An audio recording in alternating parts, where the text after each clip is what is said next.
we're trying to go and see.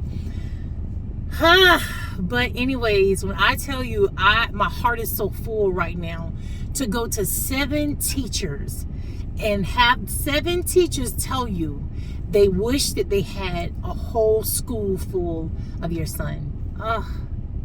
I'm telling you, I'm just like, and on top of that, it was announced that he made the Junior Honor Society, and he got into his art club. He has an art teacher, Mr. Brecker, and he's fell in love with this art teacher. My son can draw things just by seeing it. Like, you can sit it in front of him and he'll absolutely draw exactly what he has in front of him. And he freelances different things, and just his vision, he foresees so much that I don't even know where he get it from. Now, my family has art in our family. I don't know if any of you ever heard of the Highwaysmen, but my uncle Harold Newton is one of the original Highwaysmen, and it's my uncle because it's my mother's brother, same mother, same father. So it's Harold Newton, Samuel Newton, and Lemuel Newton are the Newton roots of painting. So if you ever research any of them, you can look up Harold Newton, Samuel Newton, and Lemuel Newton. My Uncle Lem and my Uncle Harold has passed on, but my Uncle Sam still has a art studio in Merritt Island, Florida. So if you're ever in Merritt Island, Florida, you can look him up. He gives lessons. He has a studio. He's just an awesome person. I really love my uncle. But I don't know where he gets this art from, but since a baby, he always drew on stuff. I always knew that if we go to dinner or go somewhere that he wasn't going to connect and click with the environment, I always just had paper, because I saw that drawing and coloring just really consumed him. So, and it wasn't really about the coloring books, because he would get a coloring book. I would buy the big, thick coloring book, and he would take the coloring book and draw. If he wanted the dinosaur, he would draw the dinosaur exactly from the coloring page, and he'll say, well, Mommy, my brother can color this. I want to color what I draw. So that's pretty much been his thing. And his foresight with art is just amazing. But I just received nothing but accolades for my son. And again, my son is an AB student. He works hard for his grades. And again, I explained to you all that I never let my son use disability when he identifies himself. We always use unique ability. And I never have him introduce himself with his unique ability. He introduces himself as a person first. You will always see the person first. So we use people first language with him. And I demand that if there's anyone around him, that they use people first language with my son. You will see first him as Elijah before you see that, is something a little bit off with him? But he's still a cool person. He's never met a stranger. He has gobs and gobs of friends that he thinks supposed to stay over to my house, so he stays over to their house, and he calls them on the phone. Their parents talk to me. He get on the phone, and sometimes I'll be like, who are you talking to? And he'll be like, oh, this is Alex's mom, Mrs. Mary. And they're having full-blown conversations with my son. And I'm like, hey, I'm all right with it. Because whatever they're doing, my son feels comfortable with them. So I'll kind of call him back and be like, oh, I just want to apologize. I never knew Elijah was going to hold you on the phone for 30 minutes. And it's like, no, it's no problem. I enjoy talking to him. They talk to my son more than they talk to their own children. And he talked to them more than he really talked to me. That's a lie. I ain't even gonna put that out in the universe, because my baby taught me to death about everything. His civics class, I think he's trying to re-educate me and bring me back to school with him with this civics. They have a test tomorrow. He's already told me yesterday that they have a test on Friday for civics. And just, I'm very involved when it comes to my children with education. That was one of the reasons why I ran for school board here in my community. I didn't win. That's a whole nother different topic that I've had a couple people want me to talk about, that process and that whole situation, because they dogged me out in these streets. Boy, I tell you, I was the crazy Corbin. But again, that's going to be another topic that I talk to you guys about, and just tell you my experience of running for school board and my reasons of why I wanted to run. And, you know, education's always been a driving force for me, because growing up, I was labeled as EMH and SLD because they didn't have a title for it. They just kind of named children as slow learning disability. There's two categories: slow learning disability or emotionally handicapped. And I fell in the umbrella of that because I had behaviors. I had behaviors as a child. And I felt a lot of my behaviors was intentional because I felt like they labeled me. You gave me this label, so I need to act how you labeled me. And growing up through school, it was a transition. And when I got to high school, I was like, sister girl, these folks is trying to tell you because you have this IEP, or I don't even know if it was called an IEP back then, but it was an educational plan. And I don't know if it was individualized. That's where they get the I from, the individual education plan.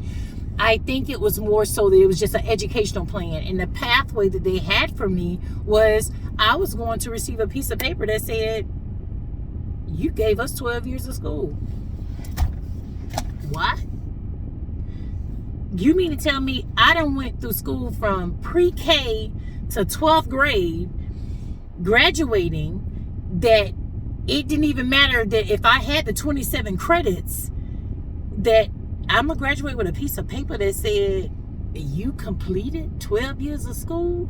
And for me to get a high school diploma, I would have to leave you all and go sign up for a GED program to get a high school diploma. I'd be damned. That wasn't going to happen to me. So in 10th grade, I transitioned out of the the SLD EMH program. I said no more. I took my mama to a meeting.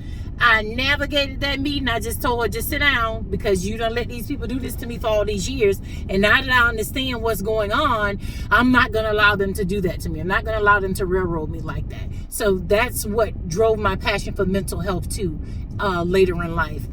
But I transitioned out, and I didn't want no more educational plan. I didn't want nothing. So don't treat me different now. You treat me the same as everybody else. If I do break a rule or a violation or something, you got to suspend me, suspend me. Don't protect me and give me in-school suspension and still get them dollars because I was present in school. So suspend me if I did it. That day, when I made that decision for my life to change, I woke up. A light bulb went off, like this is real. This is real life, LaDonna. This ain't no more game no more. You can't play around with this no more. So in the 10th grade, I mainstreamed. It wasn't transition. It was called mainstreamed. I mainstreamed out of an educational plan into the regular education. And from there, I fought. I fought a lot. To be able to get to where I am now with a master's degree. So education was never easy for me, but it was never hard for me. So I'm the type of person, if you show it to me once, I'll be able to do it. But sometimes I have to get it. Showing it to me, you have to maybe not say once, but you maybe have to just show it to me a couple times for me to get it. But once I get it, I'm going to take that thing and I'm going to work it. And sometimes I might rework something that I didn't get it how you gave it to me, but I got the answer and you're going to give me credit for it. And I was saying on Facebook that, when I went and got my bachelor's degree, I was one of the oldest students in the classroom. And baby, they used to be, oh, she's going to raise her hand again. And I am. I'm paying the same financial aid money here. I'm getting in debt right here, just like you. Some of y'all here on scholarships, but you gonna mind your business. And I'm finna raise my hand because I pay that man up there. Okay, this ain't free. I pay that man up there, and I'm paying now still for the men and women up there that was up there on that platform giving me my education. I still pay student loans now. But I say that to say this: I fought. So when God blessed me. And I say he blessed me with my son because I smooth sailed with my 32-year-old. My 20-year-old was kind of iffy, with feeling his way around, but he was just like me. Once he got it, he moved on. My 19-year-old should be the president of the United States. That's just how smart my 19-year-old is. Nathaniel, Baby, when I tell you I get into debates with this boy all the time, and he'll run and go get Google and go and get a book. He's the only one of my children lived by a dictionary. I bought him a dictionary, an updated dictionary probably every year. He knew how to use an encyclopedia. Still to this day, he will sometimes go to the library so he can go to, watch the Discovery Channel. He'll go get the encyclopedia. He's just one of those ones that like history. He likes civics. He likes to debate. And I ain't got time for him. I'm too old for all that. I go debate with your mammy. Oh, I am his mammy. Oh, okay. I apologize. But you ain't finna debate with me. I'm tired of arguing. I argued with that boy for 19 years. And when he got that high school diploma, I was like, I'm done. Now, going out to military and doing the things that he's doing, that's just life. He's lifing now. He's really, really lifing now. And my 20-year-old, he's lifing, but I still, now that he's back home, I gotta guide his path in life. So we started over. We rewind him, and I'm now trying to set a different path for him. I got a big announcement on that. So hopefully if he stays the path and the course that mommy is setting for him, he will be successful with that also. And the 17-year-old, she was just spicy. She wanted to be the butterfly. She wanted to be just into everything now. But she slowed down her senior year because she saw what I told her. So now that the courses that she have, she got all the major courses out the way, so she don't have to have hard courses her senior year. She has a gravy schedule, and she appreciates that now. And she tell me all the time, oh, mommy, I'm just so glad you stayed on me, because really this just makes a difference in my life. I'm not stressed my senior year. And that's all I was ever aiming for her to do. It's not be stressed her senior year. And then it's Elijah. I am just really full that every teacher, 7 teachers, they had nothing but beautiful words to say about my son and describe my son in that classroom, and saying he's a leader. He understands, he works hard for his grades. My baby has been an AB student since 2nd grade. I don't count kindergarten and 1st grade. I count 2nd grade. From 2nd grade to the 7th grade, my baby has been an AB student. And some of the grades he get a B in, if he just applied himself a little bit more, it would be an A. Okay? So this year, he's gave himself a challenge that his first 9 weeks, he's going to come home with all A's. I said, baby, if you do, I got a surprise for you. If he get all A's in them 7 classes, I'm going to give my baby $50. And he don't know that. Oh, he might know it now since I stayed on Facebook. And YouTube, and he watch all of our YouTube. But anyways, yeah, that's my gift to him if he get all A's. And that's his challenge. He wrote his challenge out on his vision board. And yeah, I do vision boards with my children because I like for them to see themselves this year. Where are you going? What's your path in life?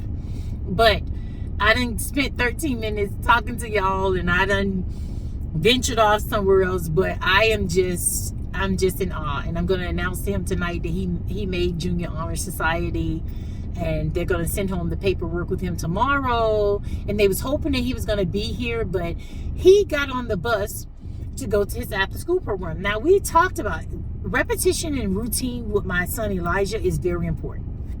Like, I can't wake up on Saturday and tell him we just finna do this. It's not like that. I have to start on Wednesday telling him Saturday, this is what we're going to do. I start Wednesday, Thursday I remind him, Friday I remind him, Saturday morning he's up. Okay, mommy, this is what you said we were going to do. Okay, so where you at? Do I need to help you get dressed or get ready? So that's it, repetition and routine with him.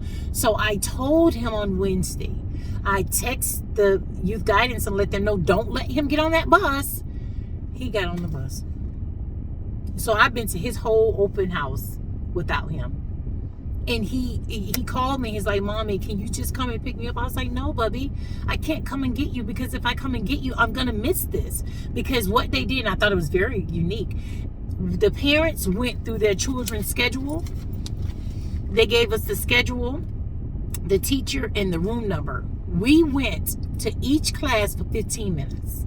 So I walked my son's schedule, and I was able to see, and I think they did it so parents can see why children shouldn't be late getting to the class, because they had a dismissal bell, then they had a late bell. So with that late bell hitting, we weren't inside that classroom, we were late, and teachers treated us just like they do the students. And so I got to each one of his classes, so that wasn't a thing with his teacher saying that he was tardy or anything. But I'm just excited. I am really excited for my son being in the 7th grade next year, going into the 8th grade. He'll soon be a high schooler. I have his brother next year coming here with him, so maybe he will be able to lead by example with him.